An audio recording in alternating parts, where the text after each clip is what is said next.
What's good, y'all? Welcome back to another episode of Smoke Screen Podcast. So it's your boy Smoke, man. I'm back, man, kicking back. Game 4, finna come on. Heat finna win this bit. Bam, back. You know what I'm saying? I'm back, dog. So you know I'm kind of dating it right then, right there. It's Tuesday, October 6th. I almost said September. October 6th, dog. And I'm chilling, man. Kicking back, bro. Life is going pretty good, man. I can't complain, man. I'm glad to be in the number, dog. One more time, boy. But yeah, man, I'm back with another episode, man. Those of you who listened to my episodes, if you remember back, I did a review episode on the TV series You, man, and I really like You. You know, every couple of months I think back, damn dog, when You come back out, man. Can't wait for it to come back out, but that's neither here nor there. But yeah, I did a review of a TV show. Today, man, I got a review of a movie, dog. A movie that I think a lot of people I've been seeing talk about it, dog.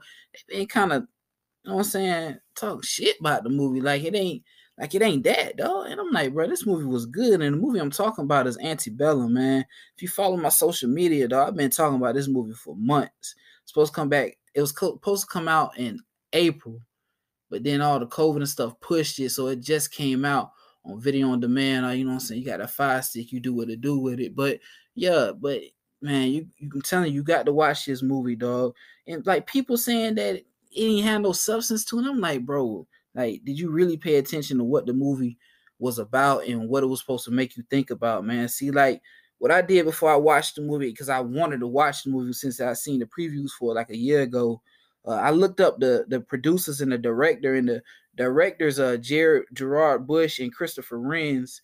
They produced for Jay-Z. They did Kill Jay-Z off his 444 album. They did the video for it. So they worked behind Jordan Peele. So you get the kind of understanding of how they try to do they understudies of him. And then you get goddamn, you got Ray Mansfield, Sean McKittrick, Zell Foreman, Leslie Wills. Bro, they produced Get Out and they produced Black Klansman. So right then and there, you ought to think, okay, this is going to be one of them think about it afterwards type movies, dog. So that's what you're supposed to think coming in. But I just think a lot of people, they try to have the picture painted for them instead of really thinking about the picture, man. You got to, I don't know, some people minds don't want to go outside and think about that picture, dog. But I don't know. So I'm gonna tell you about this movie. So if you haven't seen the movie and you plan on seeing it and you don't want no spoilers, you might well cut the bit out, dog. Cause I'm gonna tell you some spoilers in this bit. But if you want to watch the movie, but you still want to figure out what the movie is about, sit tight, dog. Sit tight. I got something for you, man. I got something for you. Real good insight on what the movie is about, what happens in the movie, and my thoughts of the different things they're trying to explain throughout the movie, man. So yeah, I appreciate y'all for sitting back, man. So it's gonna be a lot of me talking and giving you a story, dog, trying to paint a picture for you. So just kick back, put one up, post something up, and do what you do, man. I catch y'all on the other side. Welcome back, man. So the movie starts off with slaves preparing the grounds for the Confederate soldiers and the Confederate soldiers marching by. Then you see a lady that's being thrown across. She's thrown across the back of a horse, and she's being carried back to the slave headquarters or the plantation.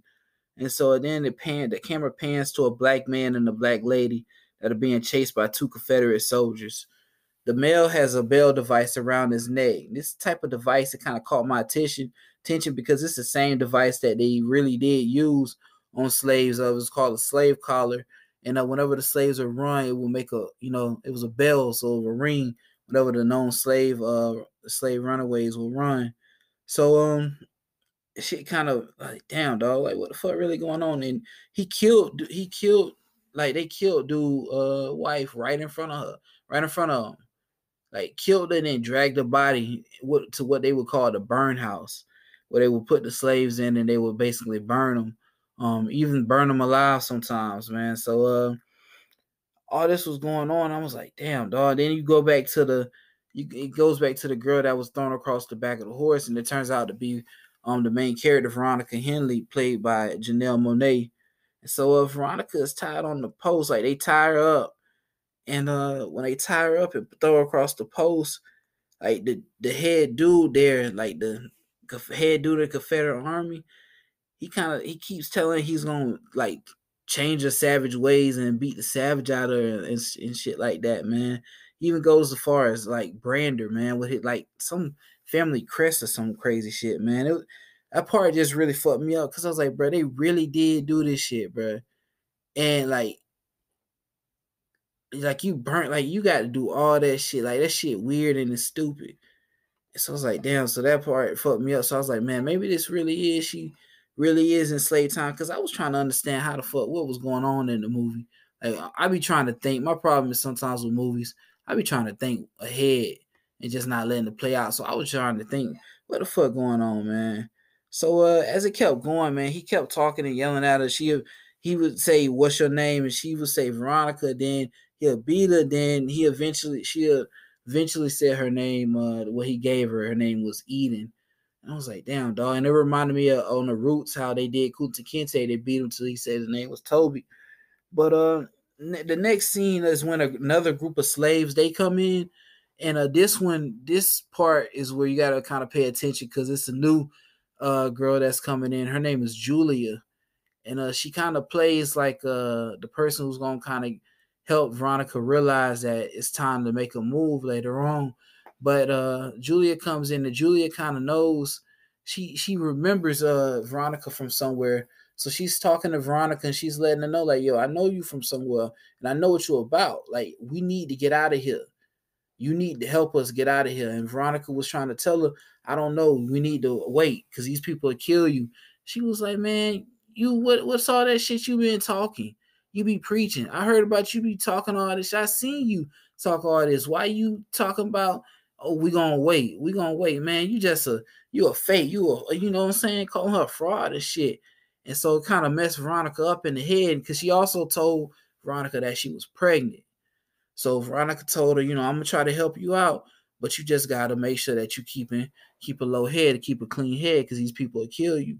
So Julia, she snapped on her. Then they go to the next scene, which is a dinner. That dinner, what the slaves were preparing in the beginning, it turns out to be a dinner that night with the Confederate soldiers.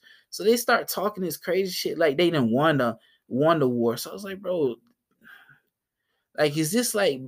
I was trying to figure out, dog. Was this like during the wartime, and they would come back to the thing, come back at night to eat dinner and talk about what they did at the field and how they did shit that they didn't do. So it's like, bro, this shit kind of weird. So I kept watching, and as you keep going on in the movie, uh, the man at the dinner, he calls the black girls, he calls her sapphires.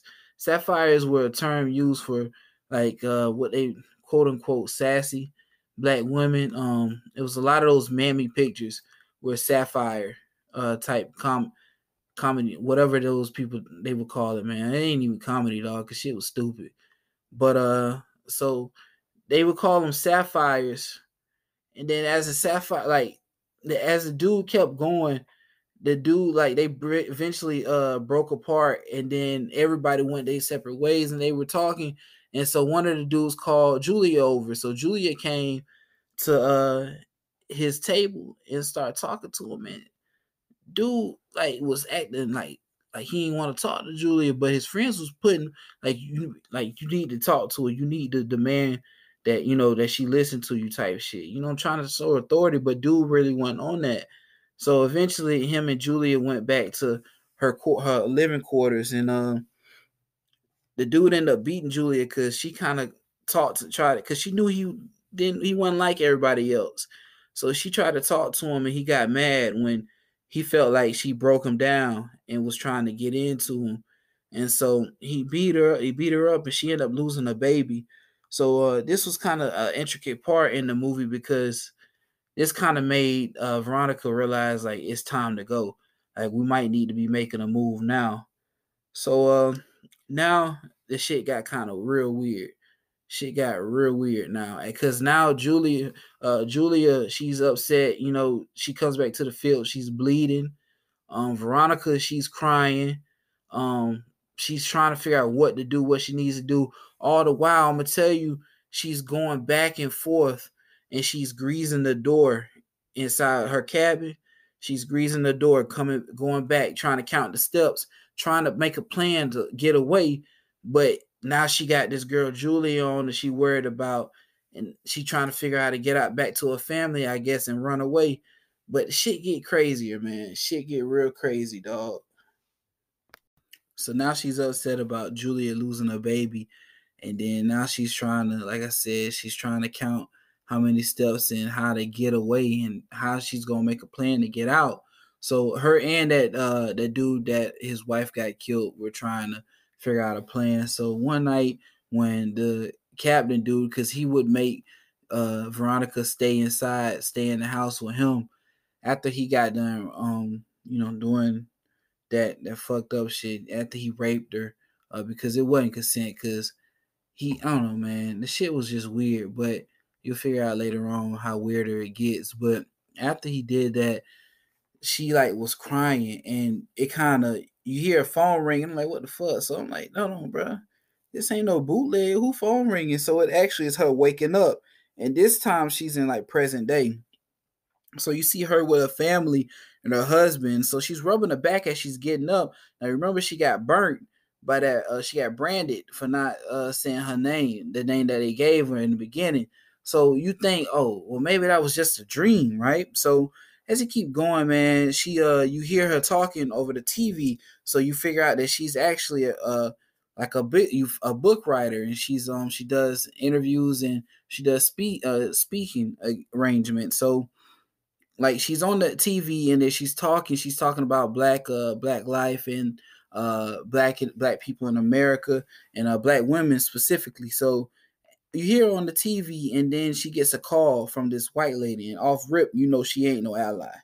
You off rip, you know that, dog. So the lady actually says that she's a talent scout, but you kind of realize, hold up, that's that lady from the plantation that be out there. The same lady who was with the little girl who was naming the slave. So you're like, damn, all right. So who the fuck? What's going on? Maybe she had her in a dream.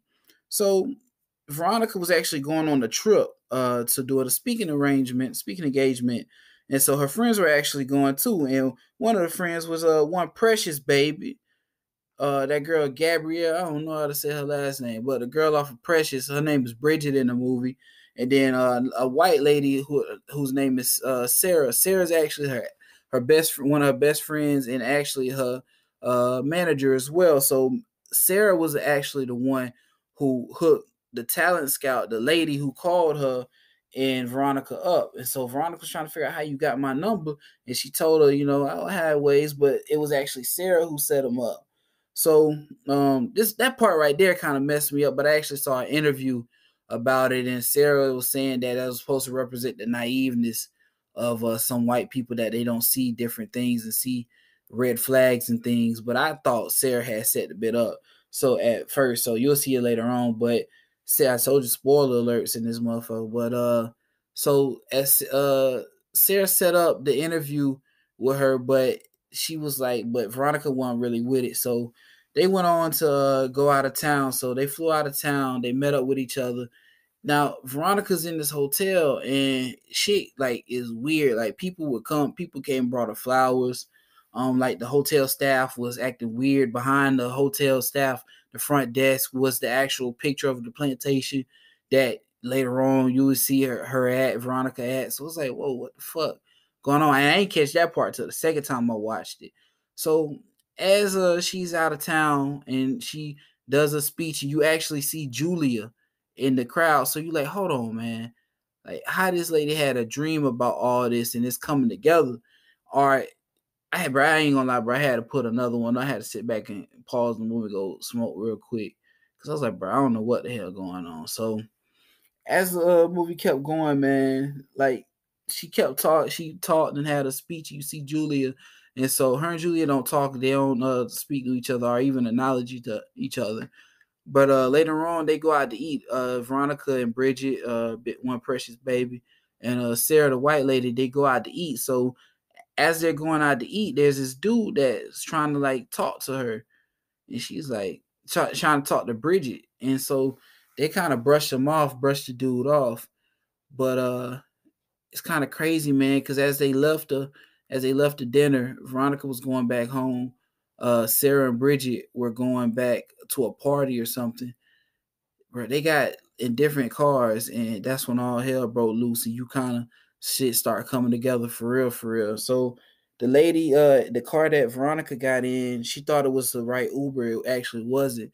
As she was driving, she figures out it's that lady from the lady that called her earlier when she was at home. The lady that ain't no ally. It's actually the lady who later on you realize that was at the plantation too. So then now, as she's trying to get out, the dude from behind comes and chokes her. Now this dude you see is the Confederate, that one of the head Confederate dudes. So you're like, hold on, bro, what the fuck? They done kidnapped this lady? As they freaking going, as they freaking driving, she's screaming, beating on the window, trying to get somebody to notice her. Her friend Bridget and Sarah drive by in the truck right next to them. They don't notice it because they jamming the one Lizzo baby. They listen to Blame It on the Jew, all that, and they don't even see it. So that right there, it made me think, damn, dog, like shit be happening right up under our eyes. But we so fixated with music and different entertainment. I mean, here I am talking on the podcast, but different entertainment, and we don't even see the shit that's going right on in front of us. Had they not been all that into the music like that, they probably would have seen Veronica being kidnapped right there. So I was like, damn, dog. So that's another little thing probably people that say this movie didn't have anything in it probably miss. Like, we got to start paying attention to shit. Stop, drown out that music sometimes, drown out that entertainment, sit back and read and try to think about some shit real quick. What's going on? So as they cut back, man, and the phone started ringing. So you like in the next scene after she falls asleep, after they choke her out in the back of the truck, the scene, like her phone's ringing on the in the truck, and it's her husband. But then as it goes back to the slave time, the phone ringing. Then I'm like, hold on, bro. Hey, bro, who really recorded this shit off their phone, and now their phone, somebody else's phone ringing in this bit, and posted it talking about video on demand.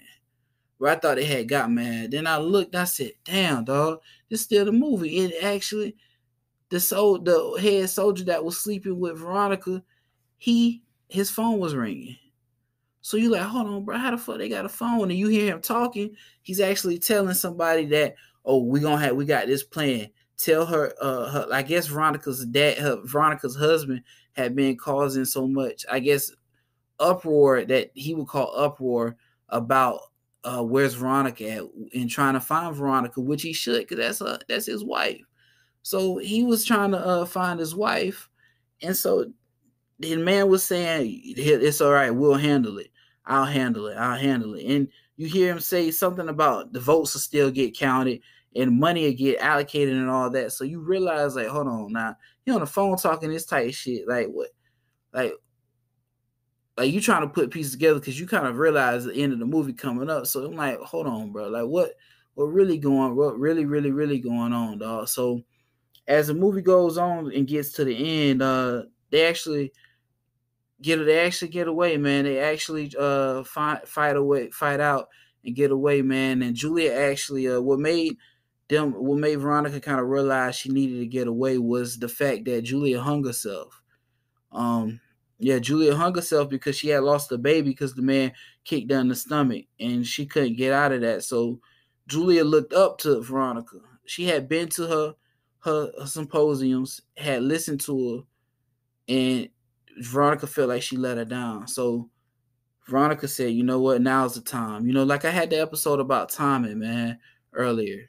You know, sometimes you got to have that sign to say, damn, now's the time I got to make that move. So now was her time to make that move and break out of those chains, man. So she eventually got away, man. And as she's getting away, there's a scene, the ending fight scene was the daughter was actually the lady who the talent scout. After Veronica had killed the dudes, the daughter is chasing her. And this is another play on, like I told you about the sapphires, how the white women didn't like the sapphires because they felt like the white men put what they called the sapphires over white women. So she was like, I told my daddy not to deal with you. I picked everybody else out to come to this plantation. I didn't want you here. You too sassy. You talk too much. So I was like, oh shit.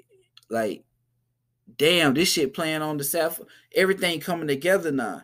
So as Veronica beats the hell out of that girl, I mean beat the shit out that motherfucker.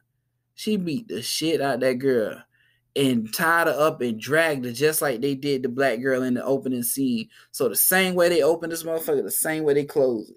So as she's dragging the girl, she basically bumps her head and leaves her by the statue. As Veronica looks at the statue, it's a Robert E. Lee statue. Now the statue's spray painted. I didn't catch this in the beginning the first time I watched it, but I watched it earlier today. And I realized, damn, the statue spray painted. So that's a recent statue. That these statues that's getting taken down when we do all these protesting, where are these statues going? So the statue that was it was supposed to be playing on these are where these statues are going. She's actually leaving a Civil War reenactment type place. So as she's riding out, the police are coming in because when she killed the main dude, the main slave owner / Confederate soldier, she beamed her husband her location so he can come and have the authorities come. So as she's riding out on the horse, the authorities are coming in and like people are coming in with their kids, and you notice like there one lady, she's like one of those Karen type people, like you know how they be talking about the white lady Karens. So she's videotaping Veronica riding away on the horse. But it made me think that's another play when you see the kids and like a family thing going to this place, like where they're actual slaves. They have people back there with actual slaves, but they just coming in like it's nothing. Like, oh, this is something normal. It made me think a couple things. So for one, all these land and stuff, man, all this land and stuff in goddamn Louisiana and Mississippi and all these places, they not inhabited by anybody. Like nobody's acres and acres of land. Like some shit like this can really be going down. And like even in the movie, you would see like planes going over the people, going over the slaves' head, and them looking up like, damn man, like you didn't know it was planes at the time because all you hear was rumbling in the with the trees. But later on, you saw it was planes. And you're like, damn man, like you as you flying. Like I know me and my wife flew to Denver last year, about a year ago. As we're flying, like I look down and you would see like open area, like acres and acres and acres, just open area across America. And I was like, damn, dog, all this land, like what the fuck they gonna do with all this land? Like it's just gonna be, it's a lot of land in the Middle West, just open. So it made me think, like, damn, dog, like that open land that we flew over, shit, it might have been some brothers, sisters. I hope not, but you know what I'm saying? You always hear stories about black people going missing, and you're like, I know these black people, all of them aren't getting sold into like sex trafficking. Like, what the hell is happening to all of them, man? So that shit made me think too, man. I was just like, bro, this movie fucking crazy, dog. And then one thing that the directors and the producers, with them being tied to Jordan Peele and doing movies like Get Out and doing things like that, I realized in Jordan Peele movies, if you remember in Get Out, he had where the children were following behind the dad, and they were kind of the girl would go scout out black men for her to date. You know, with this movie, the daughter would go scout out black people in general for to bring back to the daddy. You know, and then her husband, which was the other, like the second dude in charge, the dude that choked out Janelle Monáe, Veronica, she was in love with black people, whereas in he was in love with black women. So whereas in Get Out, the daughter was in love with black men, but the son was the one who was evil. So in this one, the daughter was the one who not necessarily more evil, but was kind of evil as far as being a scout and go touting it, you know. So it kind of played. You'll see the similarities between the two. So I was like, damn, dog. And it kind of shows that how some of this racism and things, it ain't just learned, dog. This shit passed down from generation. The dad taught the daughter how to go scout and look for these black people and go get them and bring them to me. Just like in Get Out, the dad taught the daughter how to scout black players and look for black players and bring them to me. So you see the similarities, man. And them type of movies are, like I said, they make you think and they don't paint the picture for you. You got to paint the picture yourself. So yeah, man, that movie is something crazy, man. Bruh, fuck LeBron, bruh. I told you it's real time, man. It's 11:36 Tuesday, October 6th. LeBron just hit that bitch. AD, one of these niggas, man. God damn. But yeah, man, that movie was pretty good, dog. So hopefully you get the gist of what I was going at with the movie, trying to give you little ideas about what's going on, man. That was AD hit that damn three. That motherfucker there. But the movie was a great movie, man. I watch it, like I said, I'll probably watch that bit again sometime in the next month, man.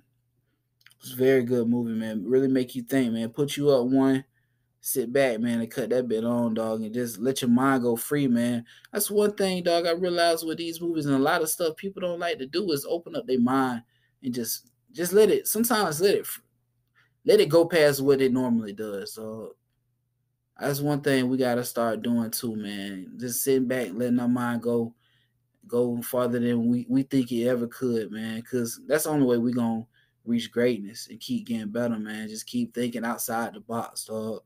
Because that's what these people really did with this movie, man. A lot of people, like I said, don't like it, but I thought it was outside the box. It make you think. It wasn't no straight Amistad type slave movie. It played with your mind, like what's really going on. And it made you kind of think, can this shit really go on like this, man? Can they really pull some shit like this where they got black people slaved and at these little war reenactments? Like, why the fuck is you still doing war reenactments, bro? It's fucking 2020. Are you still butthurt and you want to be a part of the guy? I don't know. No slight to the people who do war reenactments. I just don't understand it. Like, bro, you fucking 50, bro. You around here playing with BB guns, so I don't know, man. Go to the strip club, bro. But yeah, man. So I'm gonna go ahead and end the episode right here, man. That is another episode of Smoke Screen Podcast, dog. I appreciate y'all for listening, man. This is gonna be a little bonus episode, man.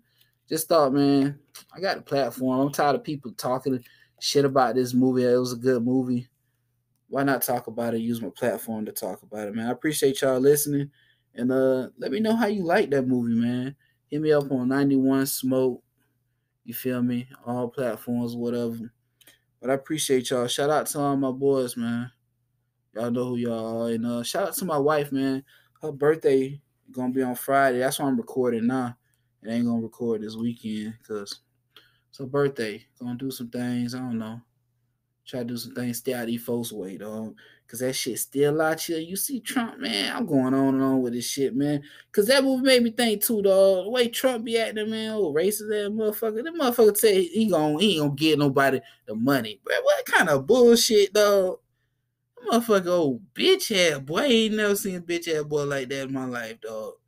No, man, I ain't giving you the money. Man. If I don't win, I ain't giving you the money.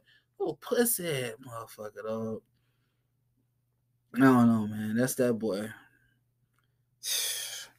Oh, talking about he got coke, man. That boy had gas. That's what he had.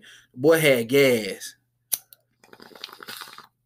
Talk about he had COVID. He couldn't breathe because the motherfucker, when he let that bitch out, it stunk like a motherfucker. But man, that concludes another episode of Smoke Screen Podcast, man. Y'all be easy, man. I'm gonna play y'all out with some Larry June or some shit, man. I'm pretty sure it's gonna be real funky and straight to the point, man. I appreciate y'all, man. Love y'all. Trying to get this motherfucking bag, man. You niggas don't even know the half of this shit. For real. I done took a lot of L's, I done lost good hoes, I done fucked off the trap on foes. But I never been a hoe, never been a hoe, never been a hoe, never been a hoe.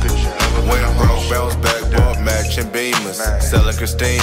I feel like I've never been a hoe, never been a hoe, never been a hoe. On my way to Santa Rosa, I'm stressing out bad. White bitch in my passenger, fucking the cash. Only thing on my mind was I gotta make it out. Shit wasn't really for me. I started writing raps about the shit that I'm dealing with on daily basis. Hotel to hotels, rentals to Vegas. How I fucked up the trap, then Pleasant Hill saved me. 800 a day for 2 weeks, went crazy. This around the time when I copped a 650. Trunk full of red bottoms, pocket full of 20s. I had a square bitch that I love for real, but the game, I couldn't give it up for real. Got addicted to the bitches, money and cars. I never did a scam, paid cash for all. I'm him, and everything I say is legit. Moving, grooving, keeping it lit. I done took a lot of L's, I done lost good hoes. I done fucked off the trap on foes. But I never been a hoe, never been a hoe, never been a hoe, never been a hoe. When I'm broke, bounce back, bought matching Beamers, selling Christina. I feel like I'm never been a hoe, never been a hoe, never been a hoe, never been a hoe, never been a hoe. Woke up in the morning and made me some tea. Bought the bitch a rollie for no damn reason. Mackin'. It's levels to this shit. You can't just take, gotta elevate the bitch. My bitch rock Chanel when the latest Dior. Sarahfield trips, we can hit for sure. We used to hit Benny Hunters 4 times in a week. $5,000 in my True Religion jeans. Beastin', I had a spot at the Meridian. Punk bitch keyed my car, I was trippin'. But fuck it, I went and made that claim. I came up and repainted the whole thing. Then I bought some shoes, then hit the blade. I parked my shit outside of Mason Cafe. I'm having some thoughts, I'm thinking about the game, and how shit probably ain't gon' ever be the same. I done took a lot of L's, I done lost good hoes. I done fucked off the trap on foes. But I never been a hoe, never been a hoe, never been a hoe, never been a hoe. When I'm broke, bounce back, bought matching Beamers, selling Christina. I feel like I'm never been a hoe, never been a hoe, never been a hoe, never been a hoe, never been a hoe. Match.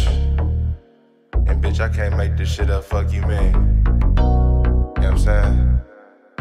Every real nigga gon' feel this, off top. And shout out to them real bitches too, straight up.